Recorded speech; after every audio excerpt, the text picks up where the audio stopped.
Yang kami hormati Bapak Gubernur Provinsi Jawa Tengah Al-Mukarrom Haji Ganjar Pranowo.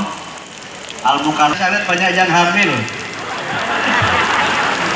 Tadi sudah saya inceng Pak Kepala Dinas, itu banyak yang hamil termasuk saya.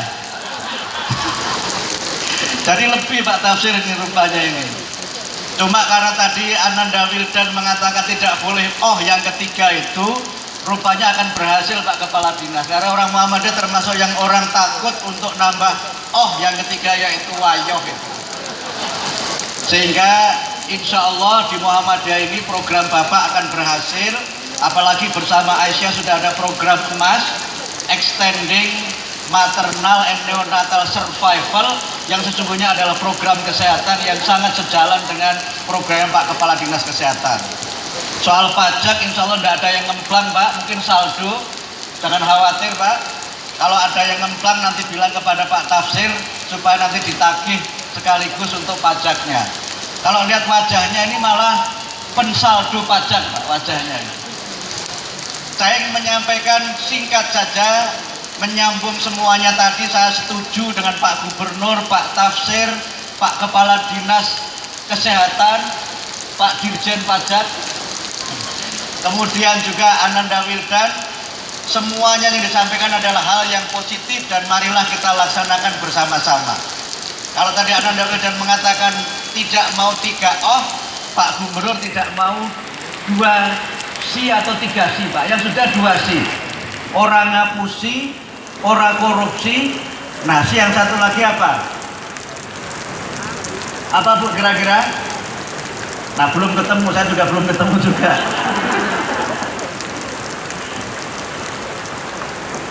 Buatan apa Pak? Buatan diapusi. Ini dari Pak Kasdam ada masukan luar biasa. Karena itu maka Jawa Tengah ini akan maju kalau warga Muhammadiyah senantiasa mengamalkan prinsip amar ma'ruf nahi mungkar, amal soleh, dan fastabiqul khairat. Siap semuanya? Ya. Bagian pertama selesai. Yang kedua, Bapak Ibu, kami ingin menyampaikan pesan tadi disinggung sekilas oleh Pak Gubernur bahwa kita ini perlu membangun Indonesia kita ini menjadi negara yang hebat, berdaulat, bermartabat, dan Indonesia yang berkemajuan. Indonesia ini adalah negara yang digadang-gadang oleh masyarakat dunia sebagai negara nomor 4 terbesar di dunia.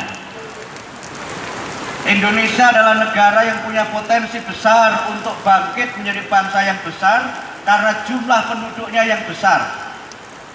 Yang kedua, sumber daya alamnya luar biasa, dan kalau ini ditopang oleh 2 kekuatan lagi, yaitu kekuatan persatuan bangsa dan kekuatan etos kerja bangsa, maka insya Allah Indonesia akan menjadi negara yang hebat. Pilarnya, intinya, salah satunya adalah warga Persyarikatan Muhammadiyah. Pak Ganjar, Pak Kasdam pernah suatu ketika kami menerima perwakilan dari Ibu Megawati. Perwakilan Ibu Mega ini datang ke PP Muhammadiyah menyampaikan bahwa dalam feeling beliau, Indonesia yang sudah hebat ini masih ada kemungkinan terpecah. Dan kalau Indonesia itu terpecah, NKRI ini terbelah, maka pilarnya itu hanya ada 3. 1, TNI Polri. Partai, mohon maaf Pak Ganjar, ini banyak dikritik. Partai pecah belah itu banyak, partai tandingan itu banyak, malah tandingannya melebihi Piala Eropa.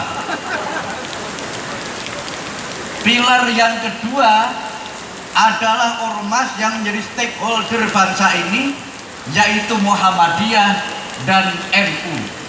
Kalau 2 sayap ini bersatu bersama pemerintah, TNI, Polri, maka Indonesia akan menjadi Indonesia yang hebat, Indonesia yang berkemajuan. Kuncinya adalah silaturahim kuncinya adalah saling menghormati, kuncinya adalah saling bekerja sama. Menutup ceramah saya ini, Ramadan kemarin kita dikejutkan dengan rencana atau kudeta gagal di Turki. Seorang sahabat saya, intelektual Inggris, itu meramalkan Islam masa depan setelah Timur Tengah itu hancur lebur, kemungkinan harapan Islam itu jaya itu ada di 3 negara. 1 Turki, 2 Indonesia, 3 itu antara Perancis atau Inggris.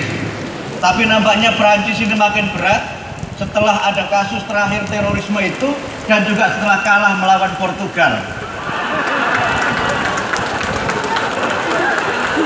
Saya nggak tahu Pak Ganjar ini nyalon siapa, saya nggak tahu. Saya bilang kepada Pak Rektor Unimu, saya kalau ada tim besar yang kalah, saya itu seneng. Karena itu ketika Prancis kalah, saya seneng karena tidak pernah ada mengunggulkan Portugal. Meskipun Portugal artinya Purwokerto keturunan Tegal, kan? Oleh karena itu maka Turki sempat mengalami kudeta. Walaupun kudeta itu gagal, tetapi ini menunjukkan bahwa Turki itu ada masalah secara politik. 2 tokoh pejuang Islam itu terpecah.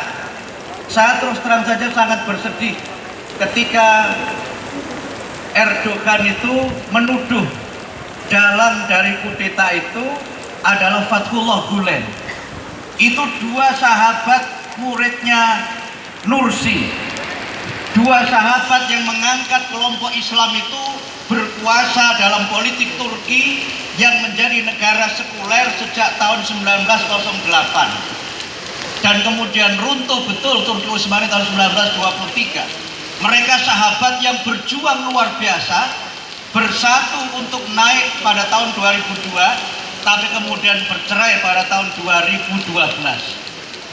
Saya bersedih karena 2 pilar tokoh muda pembaru Islam yang bisa menunjukkan Islam itu adalah agama kemajuan, agama persatuan. Islam adalah agama yang bisa membuat bangsa itu unggul, dan Turki membuktikan ternyata tidak cukup kuat. Karena apa? Saya sempat membaca beberapa literatur, Pak Erdogan ini setelah lama berkuasa itu mulai otoriter, mulai tidak demokratis, mulai takut kepada media, termasuk saingannya yaitu Fethullah Gulen. Fethullah Gulen ini pemikir muslim yang cerdas, murid-muridnya kaya raya, banyak bersedekah, dan sekolah-sekolah milik Fethullah Gulen ini saya catat ada 7 di Indonesia. Oleh karena itu maka agar Indonesia ini bersatu, mohon maaf saya nitip pada Pak Gubernur, semua pejabat, tolong jangan berkhianat kepada rakyat. Pak Gubernur, dekat-dekatlah kepada rakyat, rangkul semua rakyat, jabat semua rakyat. Beliau tadi membuat pernyataan yang menarik. Dulu yang mengusung pertama Klaten, tapi pertandingan memang harus seperti itu.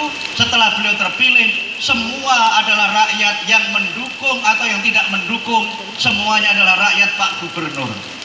Oleh karena itu maka bangsa ini akan kuat kalau rakyatnya bersatu, bangsa ini akan hebat kalau umat Islamnya adalah juga umat Islam yang bersatu. Saya kira demikian pesan saya. Saya tidak ingin menambah masuk angin, walaupun kalau kehujanan begini Pak Kepala Dinas Kesehatan ada alasan untuk setelah sampai rumah terus kemulan. Tapi tentu kemulannya bukan kemulan dalam rangka menambah anak, tapi kemulannya dalam rangka menunjukkan kasih sayang antara suami dan istri. Saya tidak akan perpanjang cerita ini karena saya tahu ada yang dari Cilacap. Ini sampainya hari kemudian, Mbak. Hari kemudian itu bukan hari akhirat, bukan. Tapi hari yang berikutnya karena nanti jam 12. Karena itu maka Indonesia ini akan hebat kalau Indonesia ini bersatu. Setuju? Indonesia ini akan hebat kalau umat Islamnya cinta damai. Setuju? Indonesia ini akan hebat kalau pemimpinnya dekat dengan rakyat. Setuju? Indonesia akan kuat kalau pemerintahnya tidak korupsi. Cukup sekian, terima kasih. Mudah-mudahan bermanfaat. Dan setelah ini kita sambut tadi tawaran Pak Gubernur untuk ada putaran keberapa di berbagai kawasan, dan jangan lupa undang lagi Pak beserta amplopnya. Amplopnya jangan dikira isinya uang, isinya itu yenono duite. Tetapi yang paling penting adalah persahabatan di antara kita, dan Pak Gubernur sudah menyampaikan pesannya kepada kita. Insya Allah Pak Gub, kalau ini terus berlanjut dan Pak Gub mau maju lagi dan belum punya wakil, saya kira Mas Tafsir cocok untuk jadi wakil. Saya kira cocok. Mas Tafsir ini simbol orang yang dekat dengan rakyat, karena pendek sama dengan saya Pak Tafsir, mohon maaf. Nah, Pak Gub ini simbol dengan para petinggi karena tinggi, jadi klop saya kira itu. Tinggal nanti ditunggu waktunya saja. Soal Bu Mega saya akan bantu lobby Pak. Saya kira demikian. Yang terakhir ini anggap saja pesan, kalau terjadi alhamdulillah, kalau tidak na'udzubillah. Saya kira demikian. Mohon maaf atas segala kekurangan. Nasrum minallah wa fathun qarib wa basyiril mu'minin.